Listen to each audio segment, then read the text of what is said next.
चलो હવે આપણે આઈયુપીએસસી નામકરણને આપણે જોઈ ગયા। હવે આપણે જોવાનું છે કે જે નામ આપ્યું હતું આઈયુપીએસસી એના પરથી એનું સૂત્ર તમારે બનાવવાનું છે। હવે એનું સૂત્ર કઈ રીતે બને એની વાત કરીએ આપણે। તો આ મેથડ બહુ સહેલી છે, તમે જાતે પ્રેક્ટિસ કરો તો પણ આવડે એવું છે। તો પહેલા અહીંયા જોઈ લેવાનું પોટેશિયમ, એટલે પોટેશિયમ ધન આયન હોય એટલે એનો પોટેશિયમનો K હોય। પછી બાકીનું રહ્યું એ સંકીર્ણ ક્ષાર આવે એટલે આમ કૌંસમાં આવે। કૌંસમાં પહેલા ધાતુ લખીશું કોબાલ્ટ, પછી લિગેન્ડ લખીશું ડાયઓક્સો, ડાયઓક્સો એટલે કે ઓક્સિજન 2, ડાયએમાઇન એટલે કે એમોનિયા 2, કૌંસ પૂરો। તો આ થયું નામકરણ। ખાલી આ નામકરણમાં અગત્યની બાબત આ કે છે કે પોટેશિયમ 1 આવે, પોટેશિયમ 2 આવે કે 3 આવે કે 4 આવે એ તમારે નક્કી કરવાનું। તમને ખબર હશે કે 2 K2 હોય તો પણ પોટેશિયમ લખાય, K3 હોય તો પણ પોટેશિયમ લખાય। તો કયો હશે એ કેવી રીતે નક્કી કરવું એ તમારે અહીંયા જોવાનું છે। તો જો આ ધાતુ છે એ ધાતુનું ઓક્સિડેશન આંક તમને અહીંયા આપી દીધું 2, તો આનો +2 થાય છે। ઓક્સો તો એક ઓક્સિજનનો -2 હોય પણ આવા 2 છે તો ટોટલ કેટલો થશે -4।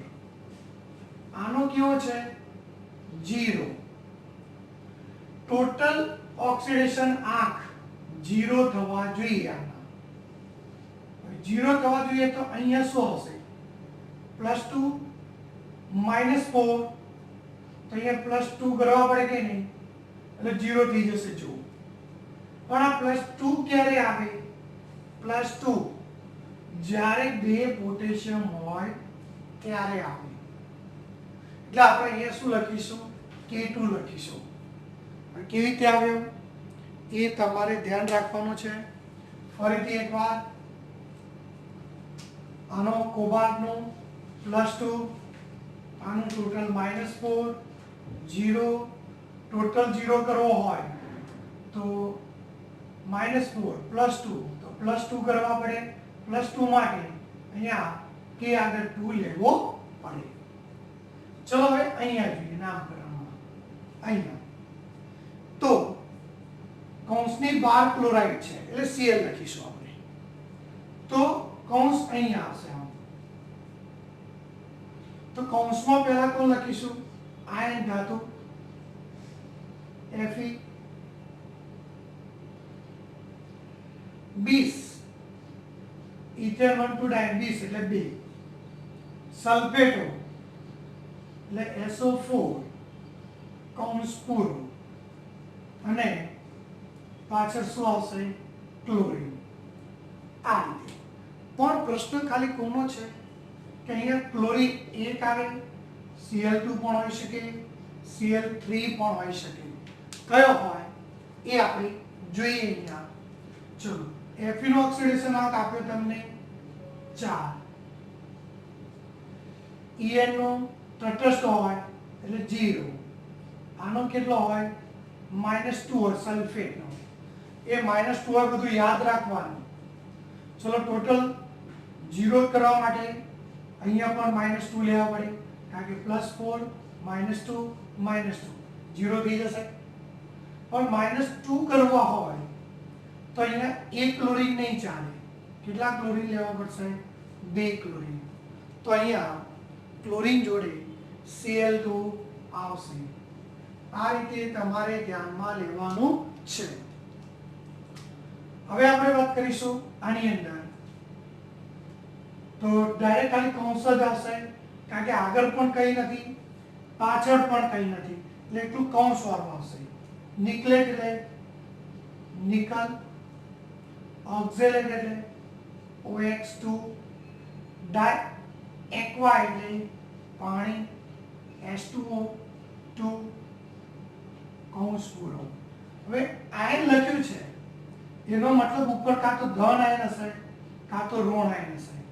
પણ નિકલેટ છે એનો મતલબ શું થયો? નિકલેટ. જો નિકલ હોત તો ધન આવે, પણ નિકલેટ છે તો ઉપર શું હશે? ઋણ આયન હશે. પણ ઋણમાં -1 -2 કે -3 એ જોવા માટે તમારે અહીંયા જોવાનું છે. તો નિકલનો કેટલો છે? +2 અહીંયા આપ્યું. ઓક્સોનો OX -2 હોય પણ આવા બે છે એટલે ટોટલ કેટલા થશે? -4. પાણીનો 0. ચલો ટોટલ કરો, શું આવ્યું? -2 આવ્યું. એ -2 ક્યાં હશે? એના માથા પર વીજભાર જેટલો હશે. તો આ રીતે તમારે ઉલટા નામકરણમાં તમારે ધ્યાનમાં લેવાનું છે. હજુ એક પ્રેક્ટિસ સમજાવું છું તમને, ધ્યાન રાખજો.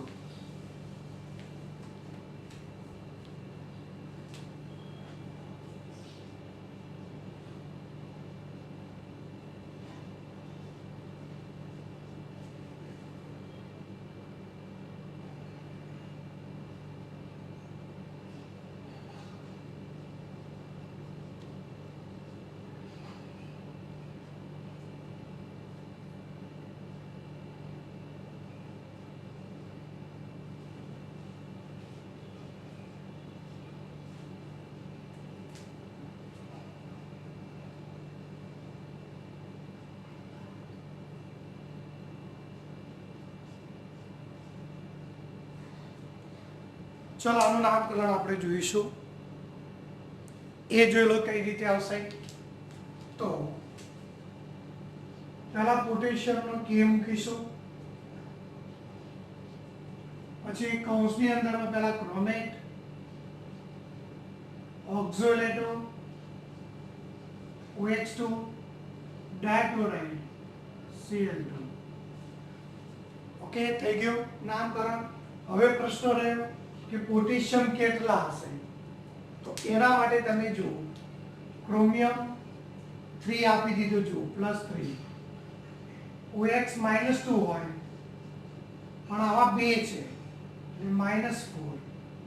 Cl માંથી -2 શું થયું? તો -6 +3. તો આ પણ +3 થવા જોઈએ કારણ કે ટોટલ 0 કરવાનું છે. +3 ક્યારે આવે? કે પોટેશિયમ K3 હોય ત્યારે. તો આ રીતે તમારે એનું નામકરણ કરવાનું છે. એટલે થોડી પ્રેક્ટિસ કરી લેજો અંદર જોઈને એટલે ખ્યાલ આવશે. હવે આપણે સવર્ગ સહસંયોજનની સમઘટકતા જોવાની છે. સમઘટકતાનો અર્થ શું થાય? અણુસૂત્ર સરખા હોય પરંતુ અવકાશમાં ગોઠવણી જુદી જુદી હોય તો એને આપણે શું કહીશું? સમઘટકતા. અણુસૂત્ર સરખા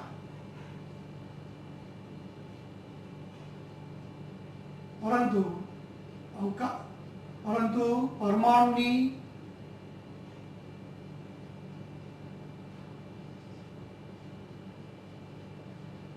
ગોઠવણી જુદી જુદી હોય તો તેને સમઘટકતા કહે છે.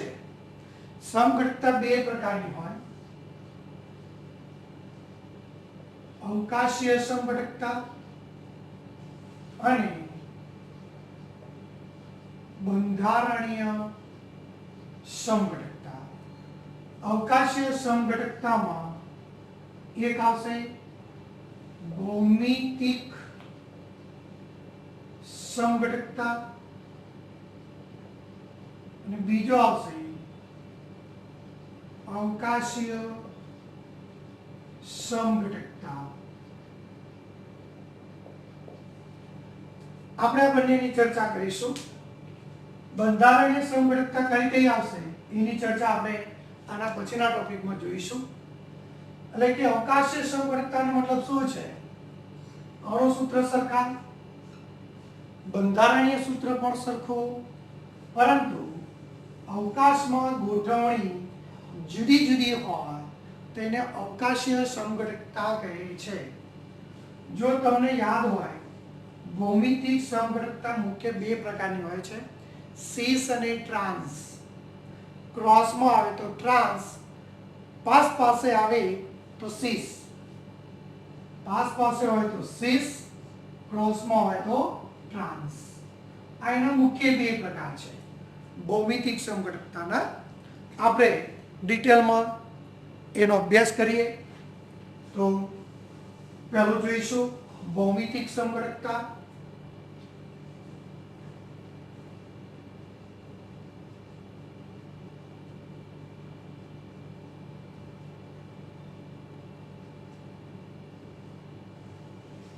તો એની આપણે ચર્ચા કરીએ.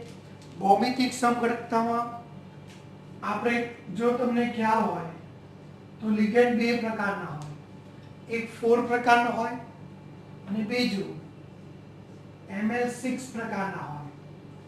પણ Ml4 માં આપણે વાત કરીએ તો લિગેન્ડ 4 છે, પણ એ 4 લિગેન્ડમાં બે X પ્રકારના હોય અને બે L પ્રકારના હોય.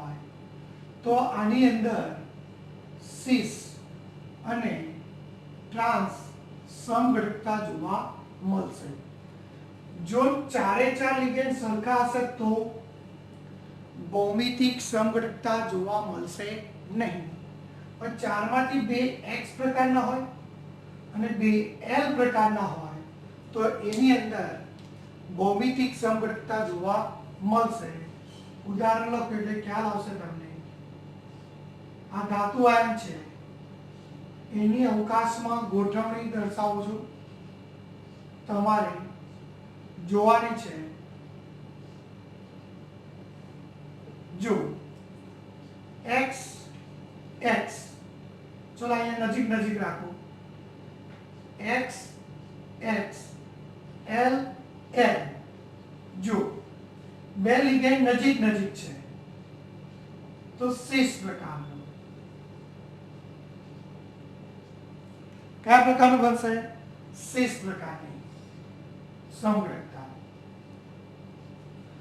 હવે અહીંયા જુઓ, L અહીંયા લખું અને બીજો ક્રોસમાં લખી જુઓ, X અહીંયા, X ક્રોસમાં, તો કયા પ્રકારનો થશે? ટ્રાન્સ. હવે ઉદાહરણ તમારે જે લખવા લખી શકો.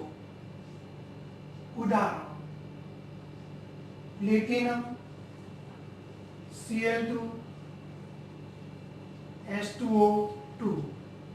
મતલબ ક્લોરીનની જગ્યાએ કોણ છે? X. H2O ની જગ્યાએ કોણ છે? L. એટલે જો તમારે આવું દોરવું હોય આમ, તો અહીંયા પ્લેટિનમ ક્લોરીન નજીક નજીક રાખો. જો આમ H2O પણ નજીક નજીક રાખો. તો આ કયો થયો? સિસ પ્રકારનો. ક્રોસમાં રાખો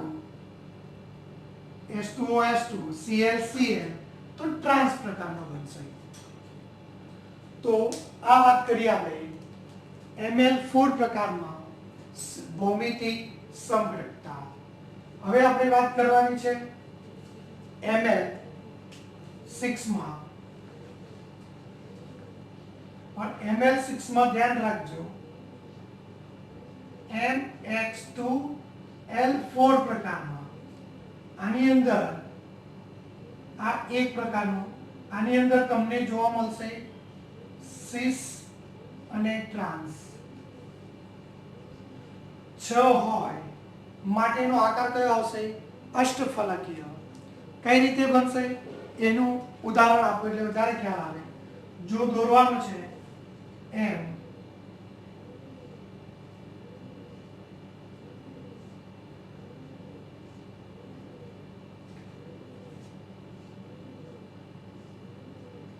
અષ્ટફલકીય બનશે. જો અહીંયા x પાસે રાખું, જુઓ આ પાસે. આ જો ક્રોસમાં કરો તો ટ્રાન્સ, પાસે આવ્યા તો સિસ. ચલો બાકી બધા શું વધ્યા 4L આ રીતે આવશે.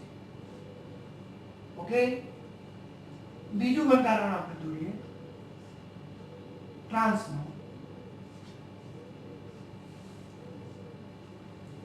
તો જુઓ તમે અહીંયા શું થશે,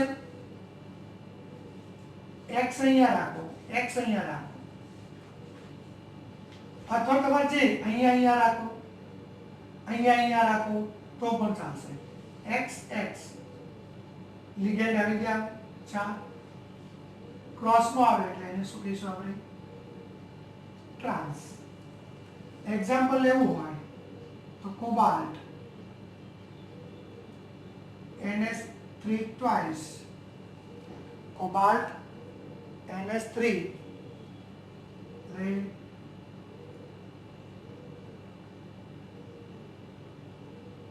Cl2 NS3 4 થઈ ગયો. અહીંયા તમે જોઈ શકો છો Cl2 એટલે X આવે, એમોનિયા એટલે 4 આવે. આનું બંધારણ એકવાર દોરું છું. અહીંયા M ની જગ્યાએ કોબાલ્ટ લેવાનો છે.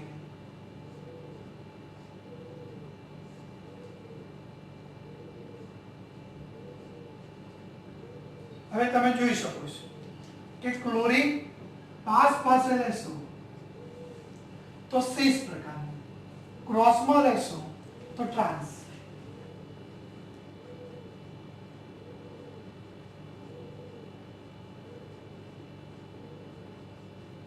તો આ રીતે સીસ અને એટલે આ કયા પ્રકારનો થશે, સીસ પ્રકારનો. જો ક્રોસમાં હોત ક્લોરીન તો કયા પ્રકારનો બને, ટ્રાન્સ પ્રકારનો. તો સીસ અને ટ્રાન્સ આ રીતે જોવા મળશે. ચલો તમને આનો ઉપરનો ખ્યાલ આવી ગયો હશે. હજુ Ml6 નો બીજો પ્રકાર જોવાનો છે કે X3 હોય અને લિગેન્ડ L પણ 3 હોય તો એના બે પ્રકાર છે, ફેશિયલ અને મેરીડિયોનલ. કયો ભાઈ, ફેશિયલ અને મેરીડિયોનલ. ઉદાહરણ લખીને સમજાવું ડાયરેક્ટ, તમને વધારે ખ્યાલ આવશે. NS3 Cl3 થઈ ગયું. જો અહીંયા કોબાલ્ટ બંધારણ તો તમારે આ રીતે પહેલા દોરી દેવાનું.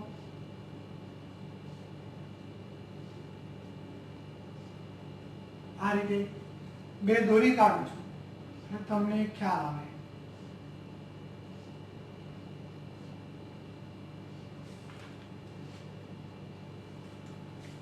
ચલો જો હવે એમાં કઈ રીતે જવાનું છે તમારે. તો આ 3 ક્લોરીન છે. જો 3 ક્લોરીન આમ નજીક લખવા આ રીતે જુઓ તો 3 એમોનિયા અહીંયા આવશે. આમ થયું. તો આને આપણે શું કહીશું, ફેશિયલ પ્રકારનો ભૌમિતિક સમઘટકતા. હવે આપણે મેરીડિયોનલ બનાવવો છે. મેરીડિયોનલ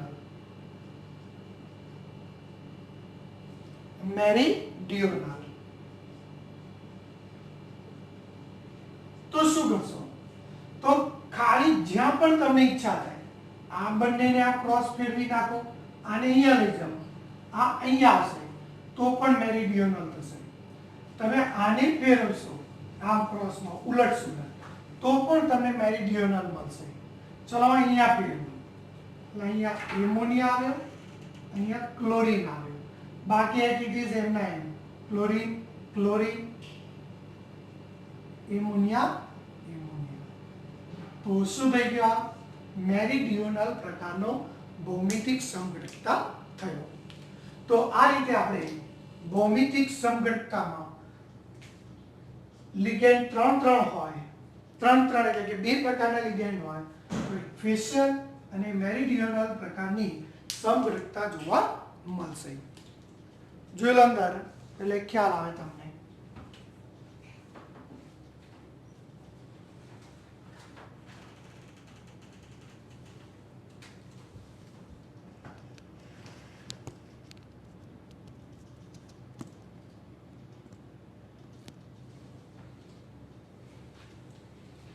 ચલો ત્યારબાદ જોવાનું છે આપણે પ્રકાશીય સમઘટકતા.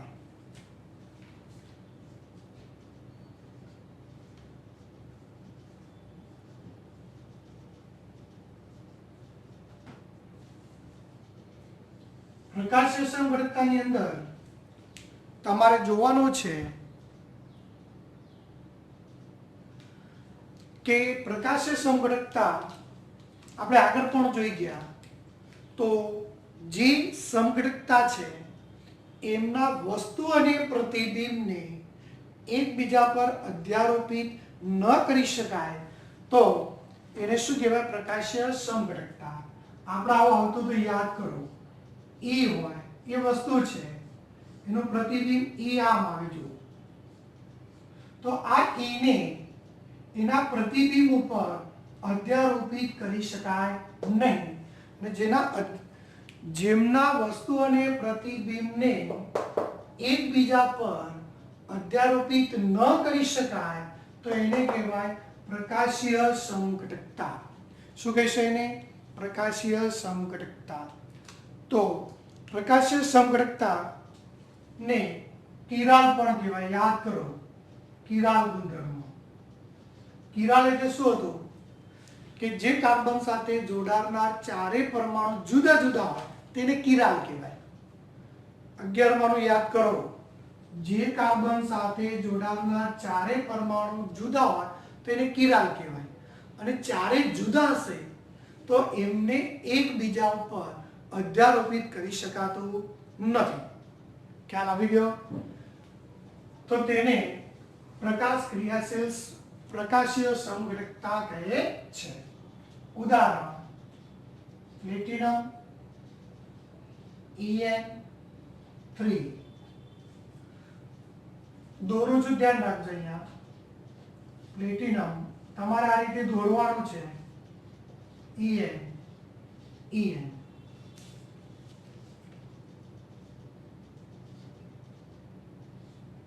સહગુણાંક 6 થઈ ગયો. જોઈ લો. હવે આનું પ્રતિબિંબ દોરવાનું છે તમારે. આનું પ્રતિબિંબ તમારે દોરવાનું છે.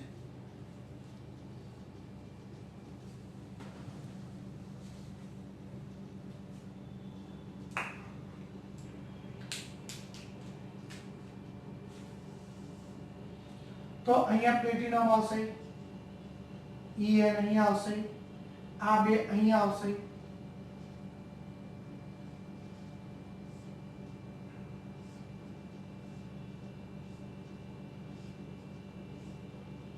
થઈ ગયું. જુઓ. પણ આને આમ ઉપાડશો, મૂકવા જશો તો આ ભાગ અહીંયા આવશે, આ બે ભાગ અહીંયા આવશે. જુઓ. તો એકબીજા ઉપર અધ્યારોપિત ન થાય તો એને શું કહેવાય? પ્રકાશીય સમઘટકતા. બીજું જોઈએ ઉદાહરણ. પ્લેટિનમ En2 લો, Cl2 લો. ધ્યાન રાખજો. દોરું છું આની જેમ જ. પ્લેટિનમ En પણ બે ક્લોરીન આવશે આ રીતે. જુઓ. સહગુણાંક 6 થઈ ગયો. એ જ રીતે પ્લેટિનમ અહીંયા દોરું તો શું થશે? જુઓ. આ બે ક્લોરીન અહીંયા આવશે.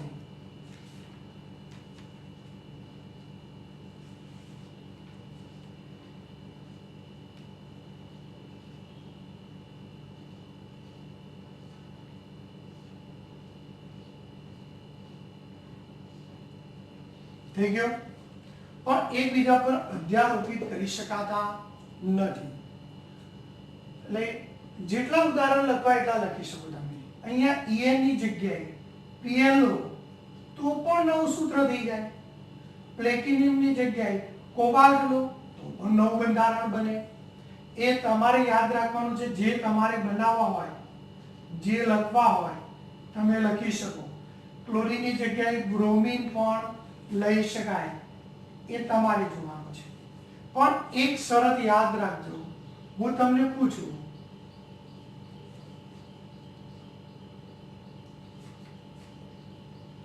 આની અંદર પ્રકાશીય સમઘટકતા જોવા મળે ખરી? તો ના.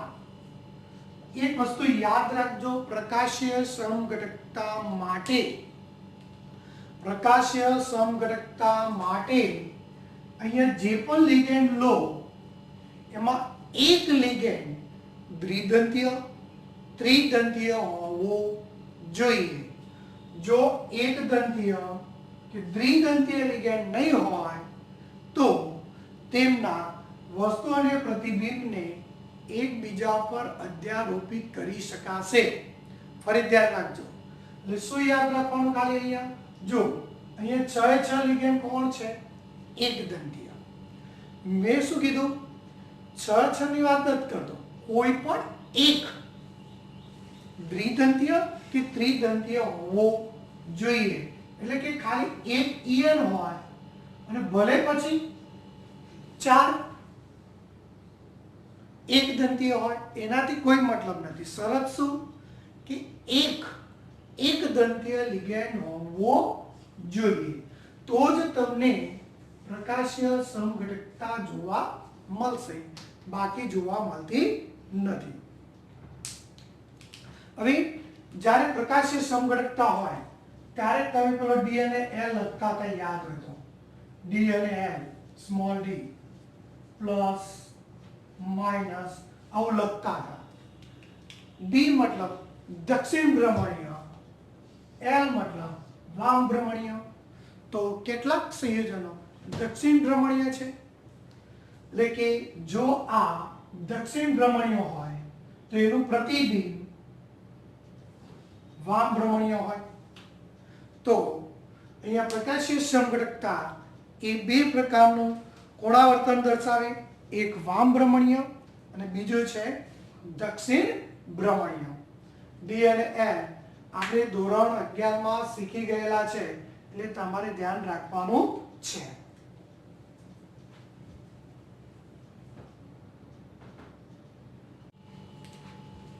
જોઈએ બંધારણીય સમઘટકતા, એટલે કે અણુસૂત્ર સરખા હોય પણ એનું બંધારણીય સૂત્ર જુદા જુદા હોય તો એને બંધારણીય સમઘટકતા કહે છે.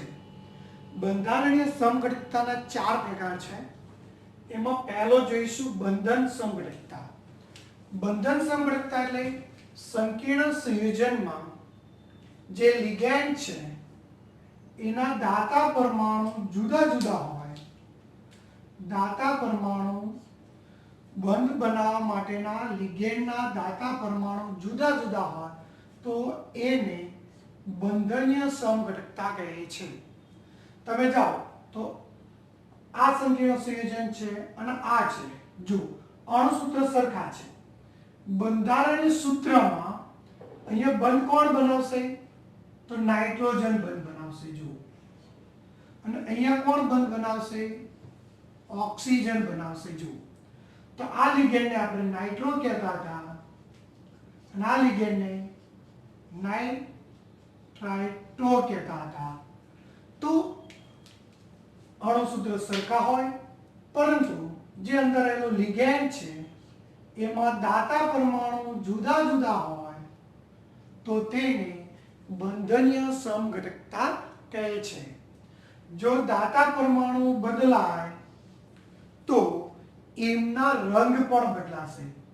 આ પીળા અવક્ષેપમાં હોય, આ લાલ અવક્ષેપમાં મળે છે. જો એટલે રંગ બદલાય એનો મતલબ શું થયો કે બંને એક સરખું બંધારણ ધરાવતા હશે નહીં. તો આને આપણે શું કહીશું?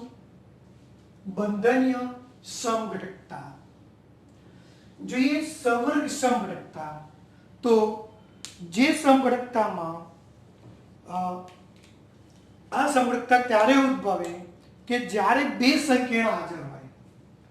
આ સમઘટકતા સવર્ગ સમઘટકતા ક્યારે ઉભરશે?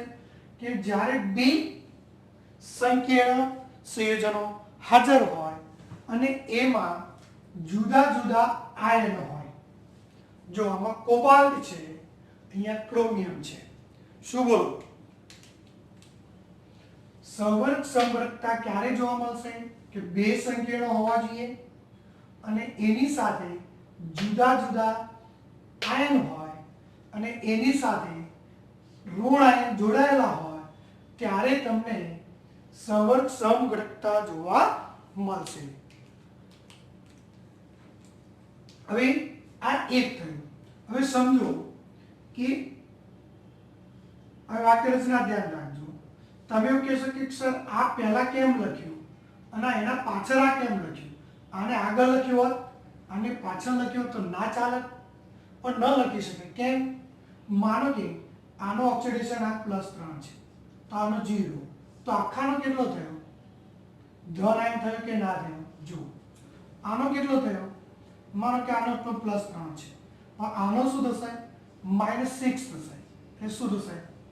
-3. એટલે કે ધન આયન પહેલા લખાય, ઋણ આયન પછી લખાય. હવે અહીંયા ધાતુ આયન તો ત્યાંના ત્યાં જ રહેશે. અહીંયા લિગેન્ડની હેરફેર થશે. જો આ લિગેન્ડ અહીંયા જશે અને આ લિગેન્ડ અહીંયા જશે. જો તો શું થશે? કોબાલ્ટ CN6, ક્રોમિયમ NS3 તો આ એકબીજાના શું કહેવાય? સવર્ગ સમઘટકતા કહેવાય. આને એકબીજાના સવર્ગ સમઘટકતા કહેવાય. ધાતુ આયન સાથે લિગેન્ડની હેરફેર થાય, તો એનાથી જે બને છે એને સવર્ગ સમઘટકતા કહેવાય. હકીકતમાં લિગેન્ડની જ હેરફેર થશે, પણ જો તમે અહીંયા આને પહેલા લખાય ખરું?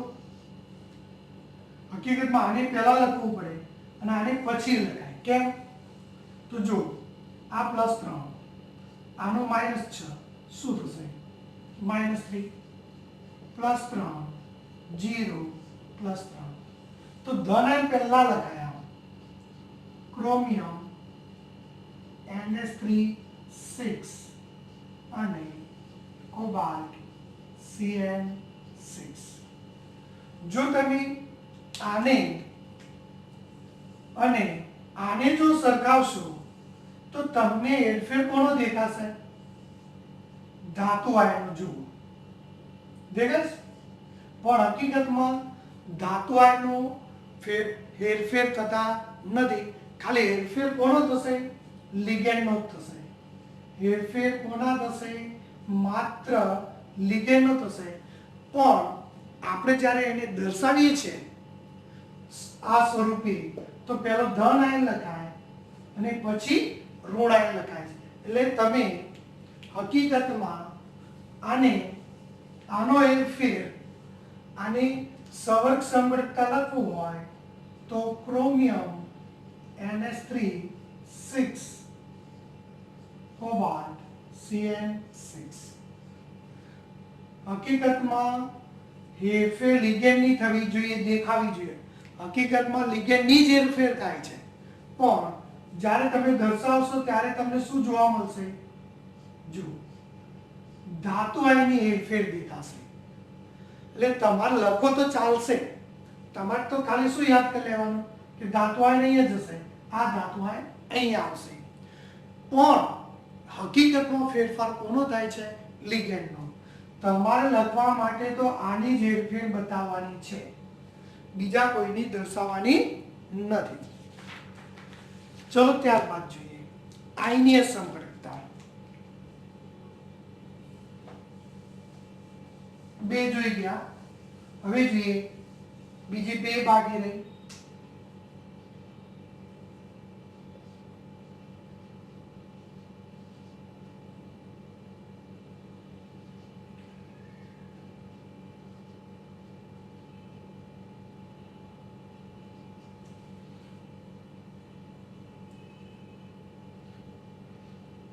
ઉદાહરણ લખો એટલે તમને ખ્યાલ આવશે.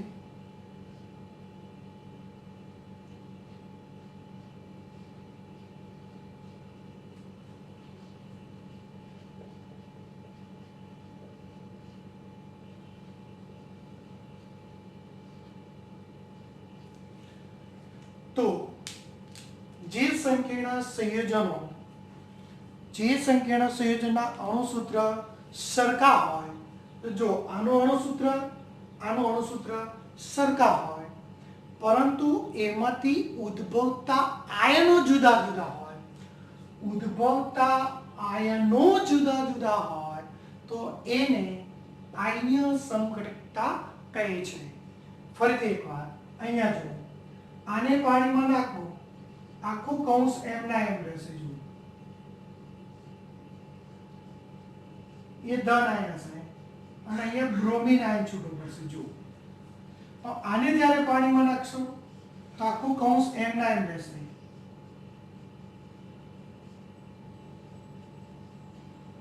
આ ધન આયન તો બ્રોમિન ઋણ ક્લોરીન ઋણ આયન આવશે. જો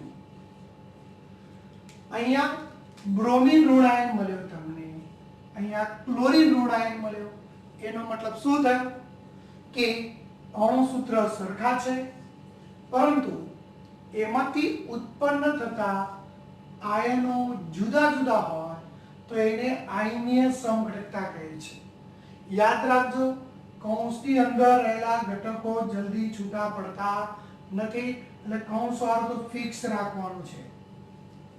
હવે જો તમારે આનું બંધારણ બદલવું હોય, અહીંયા NO2 કરવું હોય તો અહીંયા NO2 આવે. જેટલું બનાવો એટલું બનાવી શકો. તો અહીંયા Br ની જગ્યાએ શું આવશે? NO2 આવશે. અહીંયા અંદર NO2 આવશે. જો કોઈ ફેર ના પડે, નવું થઈ ગયું સૂત્ર. તમે ક્લોરીનની જગ્યાએ સાયનાઇડ લઈ લો, આમ તો એક નવું સૂત્ર થઈ ગયું. જો તમારે જેટલા આયનીય સમઘટકતા બનાવવા એટલા બનાવી શકાય. તમારે 2 કે 3 જ આયનીય સમઘટકતા લખવાની થાય, વધારે લખવાના હોતા નથી. ચલો ત્યારબાદ ઠીક જોઈએ, દ્રાવક મિશ્રણ સમઘટકતા.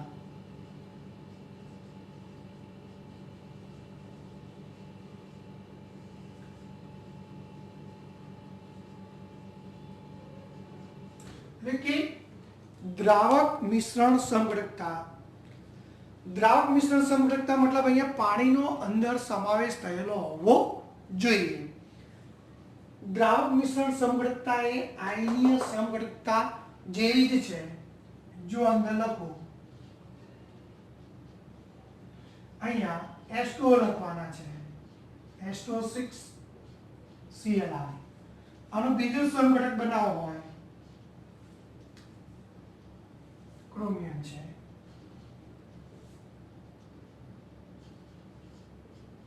એક H2O બહાર જશે એટલે 5 આવશે. એક ક્લોરીન શું જશે? અંદર જશે. એક ક્લોરીન અંદર ગયો તો કેટલા ક્લોરીન રહ્યા બહાર? 2 અને H2O. જો આમાંથી પાણીનો ઘટક છૂટો પડશે નહીં, આખું કૌંસ એમના એમ રહેશે. પણ અહીંયા 3 મોલ ક્લોરીન આયન છૂટા પડશે. આને જ્યારે વાત કરો તો શું થશે?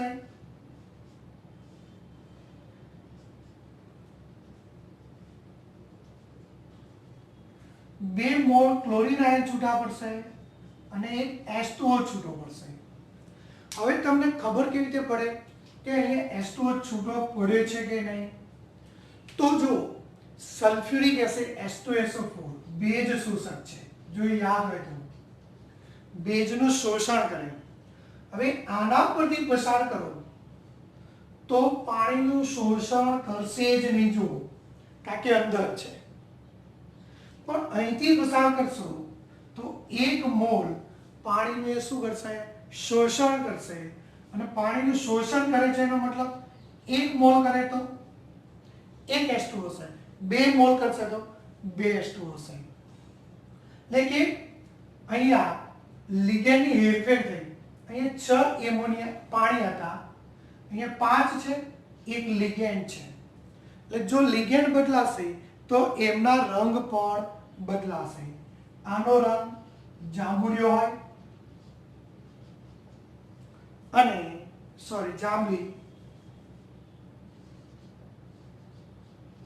અને આનો રંગ ભૂખરો લીલો હોય.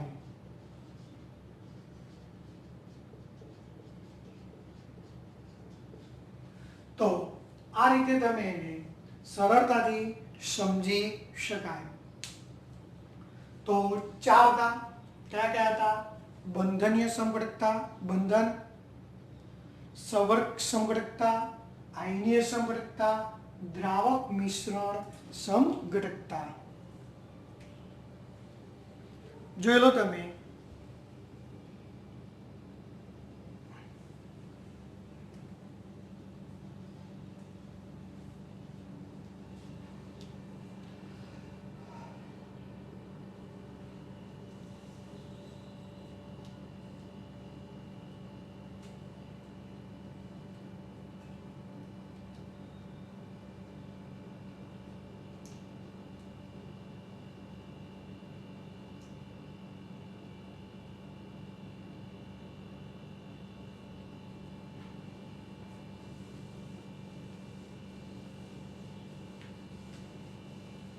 હવે આપણે સંકીર્ણ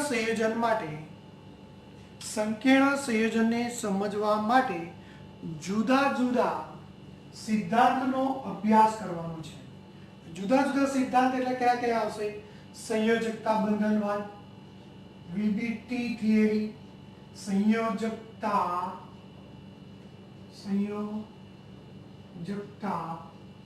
બંધનવાદ, વીબીટી થિયરી. બીજો છે સ્ફટિક ક્ષેત્ર વિભાજન સિદ્ધાંત, સીએફટી કહીશું. સ્ફટિક ક્ષેત્ર સિદ્ધાંત, સ્ફટિક ક્ષેત્ર સિદ્ધાંત, લિગેન્ડ ક્ષેત્ર સિદ્ધાંત, એલએફટી, અને આણ્વીય કક્ષક સિદ્ધાંત, એમઓટી. ફરીથી સ્ફટિક ક્ષેત્ર સિદ્ધાંત એટલે કે સીએફટી. એલએફટી એટલે લિગેન્ડ માટે છે. લિગેન્ડ ક્ષેત્ર સિદ્ધાંત. એમઓટી આણ્વીય કક્ષક સિદ્ધાંત, આણ્વીય કક્ષક સિદ્ધાંત. ટોટલ 4 થયા. કયા કયા 4? પહેલો સંયોજકતા બંધન સિદ્ધાંત, સ્ફટિક ક્ષેત્ર સિદ્ધાંત, લિગેન્ડ ક્ષેત્ર સિદ્ધાંત, આણ્વીય કક્ષક સિદ્ધાંત.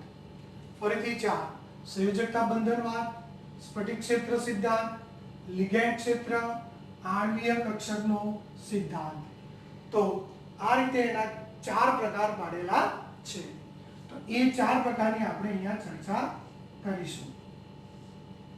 તો 4 પ્રકારની આપણે અહીંયા સમજવાનું છે. એમાં અગત્યના 2 થિયરી છે.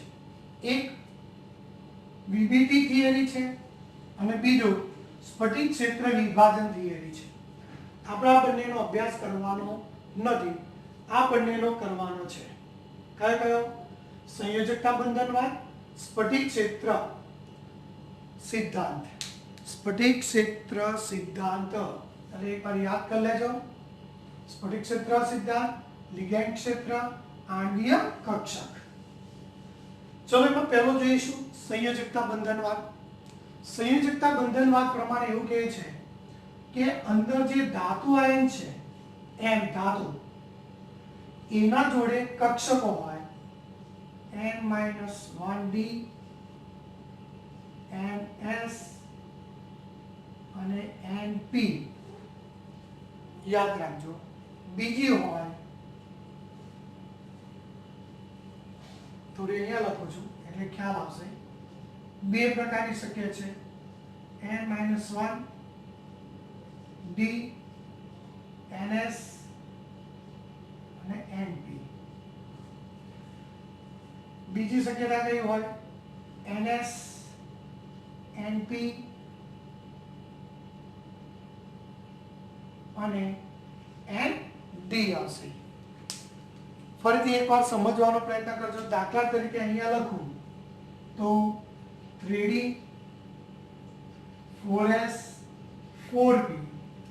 અહીંયા લખું તો 4s 4p અને 4d આવશે. જો અહીંયા યાદ રાખજો D ની 5 કક્ષકો હોય, D ની 5 હોય, S ની 1 પેટા કક્ષક હોય અને P ની 3 હોય.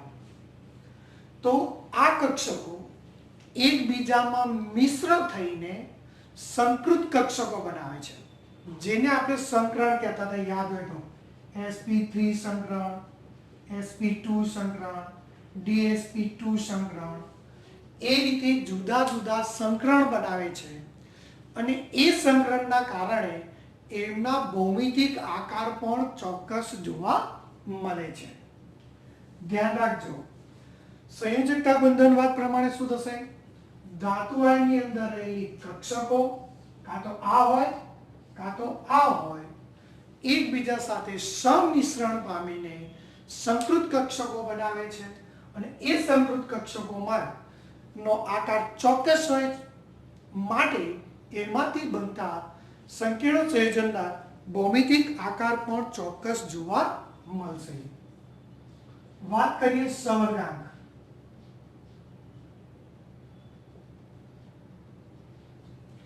હવે આપણે સંકીર્ણ સંયોજનનો સંવર્ગાંક જોઈએ છે. સંવર્ગાંક માનો કે 4 હોય, 4 હોય, 5 હોય, 5 હોય. પહેલા આપણે 6 વાળા યાદ કરી લેવાના, કારણ કે 5 વાળા સહઅંક વાળા સંયોજનો આપણે જોવાના નથી. ચલો, સંકરણ 4 હોય તો શક્યતા શું? S1 હોય, P3 હોય. હાલો, તો DsP2 થયું. DsP મતલબ શું? D ની 1, S ની 1, P ની 2. sp3 એટલે S ની 1, P ની 3. આકાર કયો હશે?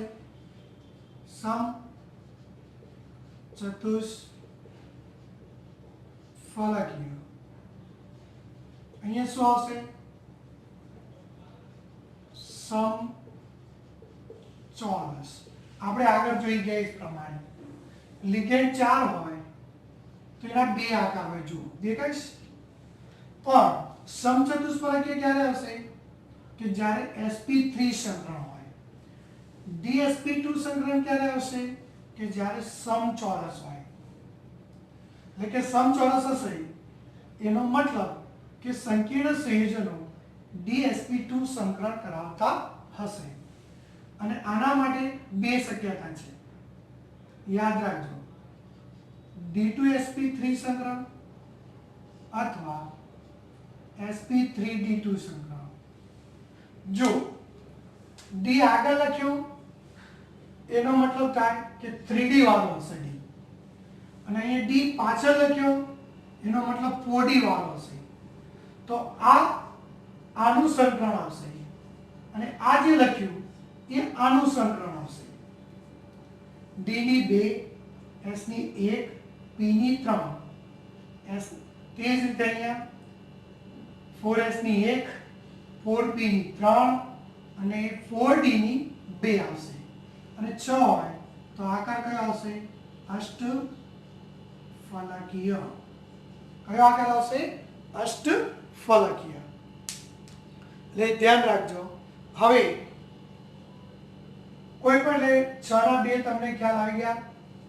હવે આપણે વાત કરીશું તો કયું સંકરણ? 5 એટલે કે sp3d સંકરણ. આ બહુ રેર કેસમાં જોવા મળશે તમને, એટલે આપણે અહીંયા યાદ કરીશું, પણ આના કોઈ સંકીર્ણ જોવાના નથી. તો આનો આકાર શું હશે? ત્રિકોણીય દ્વિપિરામિડલ.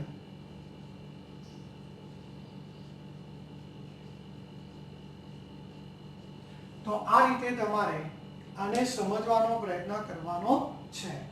તો સંયોજકતા બંધનવાદને આધારે આપણે એના સંકરણ જોઈ ગયા, પણ આની મર્યાદા શું છે? સંકરણ તો જોયા, પણ કયું સંકરણ બનશે? એ સંયોજકતા બંધનવાદ ડિટેલમાં સમજાઈ શકતો નથી, કારણ કે સંકરણ બનવા માટે 3D લેવાશે કે 4D લેવાશે એ સમજવું અઘરું છે, એ નથી સમજાવતો. માટે એને તો સમજાય કે સંકરણ આ ટાઈપના બનતા હોય તો એનો આકાર આ હશે, પણ સંકરણ જ કઈ રીતે બને છે એ ડિટેલમાં સમજાવતો નથી. એટલા માટે આપણને આમાં સંયોજકતા બંધનવાદની અંદર પણ થોડીક મર્યાદાઓ જોવા મળે છે. એકવાર જોઈ લેવું એટલે તમને સરળતાથી સમજી શકાય.